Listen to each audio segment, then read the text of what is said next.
अस्सलाम वालेकुम दोस्तों, कैसे हैं आप। उम्मीद करता हूं कि आप सब खैरियत से होंगे। दोस्तों आज हम जा रहे हैं एक बेहतरीन से एक्सप्लोरेशन के लिए, और यहाँ पे एक तारीखी बंदरगाह है हमारे यहाँ, तो इंशाल्लाह वो आपको दिखाऊंगा मैं, और उसमें उसकी हिस्ट्री बताऊंगा। शताब्दी मैंने वो तो आपको कई मरतबा वो दिखाया तो है बंदर, लेकिन उसकी हिस्ट्री में इससे हमेशा स्किप रही है। तो आज मैं आपको हिस्ट्री भी दिखाऊँगा। कुछ दोस्त मेरे पास आ रहे हैं, वो रोज़ा भी उनको इफ्तार कराएँगे। कुछ वहाँ पे डिनर का भी प्रोग्राम है, तो इंशाल्लाह मैं वहाँ जा रहा हूँ। और साथ में है रियान साहब, इनको चप्पल वगैरह लेकर देनी है, और अभी हम तैयारी करते हैं फ्रूट वगैरह लेने की, क्योंकि फ्रूट लेना है और कुछ सामान जो डिनर के लिए। और उसके बाद सबसे पहले हम करेंगे जो रेसिपीज़ हमारी हैं वो तैयार करेंगे फूड वगैरह, और उसके बाद इंशाल्लाह रोज़ा वगैरह अफ्तार करेंगे। तो अभी चलते हैं पहले अपने शहर बगान में, उसको करते हैं एक्सप्लोर, यहाँ से कुछ खरीदो फरोख्त करते हैं, और उसके बाद सीधा चलते हैं घर पर। अभी हम पहुँचे हैं इस होटल में जो वाहिद भाई माशाल्लाह अस्बाग का काम करा रहा है। मैंने आपको पहले इसके दिखाया था अपने पहले व्लॉग में कि ये किस तरह से बाप बेटे मिलकर मेहनत कर रहे थे। तो आज इन्होंने माशाल्लाह पक्का होटल बना लिया। इधर ऊपर देखो, और यहाँ पे इनका चूल्हे का सिस्टम बन रहा है। वैसे तो ये यहाँ भी चाय पकाता था, हम यहाँ पर बैठे करते थे, और आज ये इनकी होटल की तैयारी चल रही है। तो इंशाल्लाह ये भी 1-2 दिन में तैयार हो जाएगी, और ईद हम इसी होटल में यहाँ बैठ कर चाय पियेंगे इंशाल्लाह। ये है हमारे दोस्त मुख्तार अहमद कुंभार साहब का दुकान, जिस पे हम पहुंचे हैं रियान साहब को चैंपल दिलाने के लिए। ये मेन रोड केटी बंदर पर वाकई ये दुकान है। आपको अगर आना हो तो इनके पास आएँ, और ये आपको अच्छी डिस्काउंट में चैंपल देंगे, और बेहतरीन ईद के लिए इन्होंने चैंपल आए हैं। ये देखो नया स्टॉक इनके पास आ चुका है, और यहाँ पे कई अभी बॉक्स रखे हुए हैं जो उन्होंने ओपन भी नहीं किए। तो आप आ जाएंगे यहाँ पे तो इंशाल्लाह आपको अच्छे चैंपल यहाँ पर मिल जाएंगे। तो अभी हम पहुंच चुके हैं इकबाल भाई के पास, और यहाँ से हम लेंगे फ्रूट के मेहमान पहुंचने वाले हैं थोड़ी देर में। मुश्ताक भाई जी भाई। अभी हम यहाँ से लेते हैं फ्रूट वगैरह, और हमारे साथ मेहमान हमारे पास आ रहे हैं। अमीर भाई कैसे हो? उस पर ठीक ठाक, तैयार तैयार तैयार। ये है बिल्कुल लाल लाल देसी मुर्गा।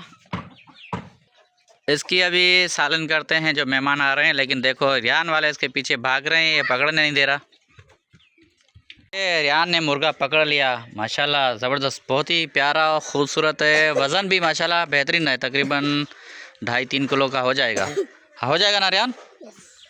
अभी इसको पहले पानी पिलाओ, उसको खाना खिलाओ, उसके बाद इसको लाल करो।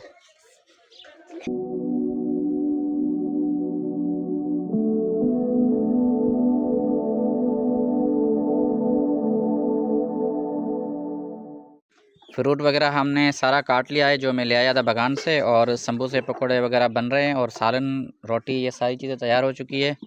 और इधर ये कचरा वगैरह हमने रख लिया, ये देंगे मवेशियों को।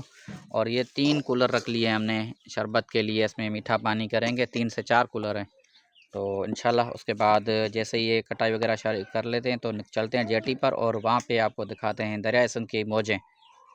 इतने सारे ये पकोड़े तैयार हो चुके हैं, कुछ ये अंदर अभी तलाई में लगे हुए हैं, और यहाँ पे मिर्ची वगैरह रखी हुई है, वे भी बनाएंगे। और वहाँ पे कीमों का मसाला रखा हुआ है, तो कीमे वाले समोसे वगैरह वो भी बनाएंगे। तो माशाल्लाह ज़बरदस्त आज रोज़ा होने वाला है। इफ्तारी का सामान वगैरह सब तैयार हो चुका है, जिसमें फ़्रूट है, पकोड़े, समोसे, सालन, रोटी, सारी चीज़ें तैयार हो चुकी है। और मैं और अशरफ यहाँ पर पहुँचे हैं सबसे पहले, यहाँ पे जेटी पर।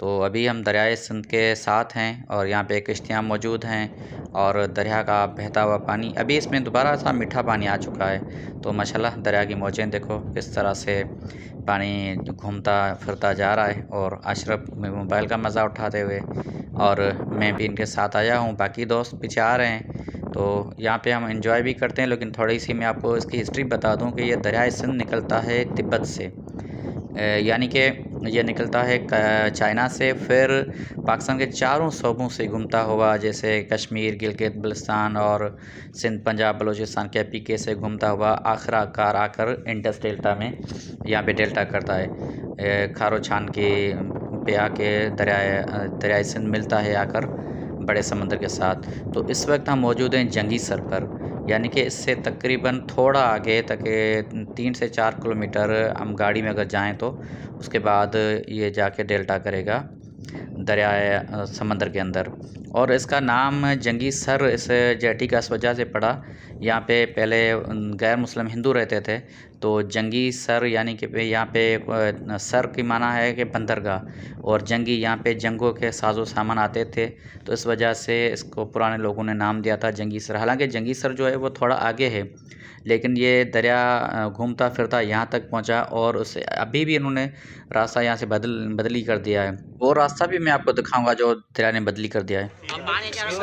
तो माशाल्लाह अभी हमने रोज़ा इफ्तारी के लिए तैयारियां शारियाँ कर ली है। यहाँ पे मेरे साथ जो दोस्त सारे आ चुके हैं माशाल्लाह।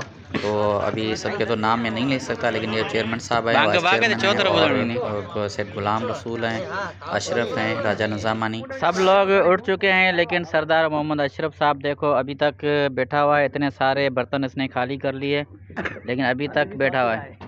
इस दरिया के मौसम में चमचमाते बल्बों के साथ हमने अच्छी तरह से इफ्तार कर लिया और ख़ाना वगैरह खा लिया। लेते हैं आपसे इजाज़त। चैनल को सब्सक्राइब करें, लाइक करें। उम्मीद करता हूँ कि आपको ये वीडियो पसंद आई होगी। तो इंशाल्लाह मिलेंगे अगले व्लॉग में। अल्लाह हाफिज़।